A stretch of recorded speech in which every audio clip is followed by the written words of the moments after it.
never met Jesus in person, yet claims to know everything about him. The New Testament clearly supports that Paul met Jesus. Here's one example in Acts 9. And Paul himself attests to meeting Jesus here in 1 Corinthians 9:1. If you don't like that Paul met Jesus in a vision, then you need to exclude Muhammad from having any credibility of saying anything about Jesus because he claims the same thing.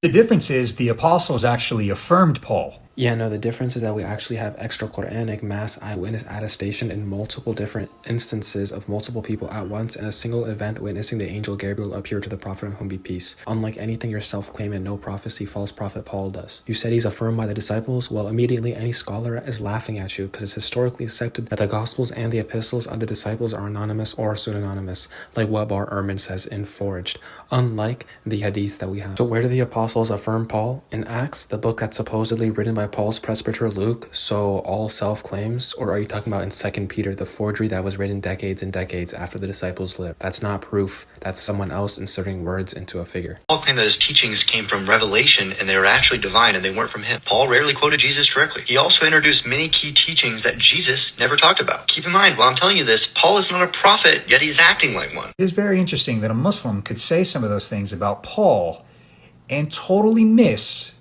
that all of those things directly apply to Muhammad.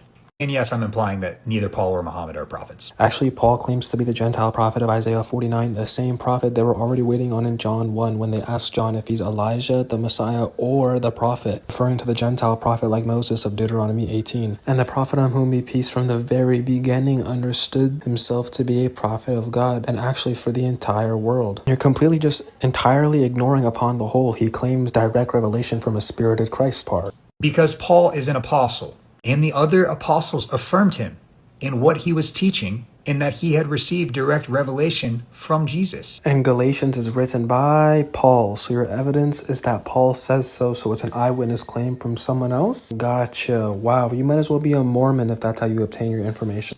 Peter himself even affirms Paul in his writings and says that his writings are actually scripture. 2 Peter, the forged text written possibly up to the late 2nd century. Amazing. We know these tactics Coley will play. Where's the proof? I'm citing you Bart Ehrman, a scholar on the field. At very best, I would never have to take a positive position that it's from Peter because it's named such. That's an appeal to stone. There's no rational reason to presuppose the positive claim onto the epistle. So actually, if Coley asks to directly prove that instead of quoting scholars, then I would just have to tell him to get out of the logical fallacy of appealing to stone and to actually prove to me 2 Peter can trace back to Peter himself using some historical methodology. I don't need to appeal to this absurd claim of his.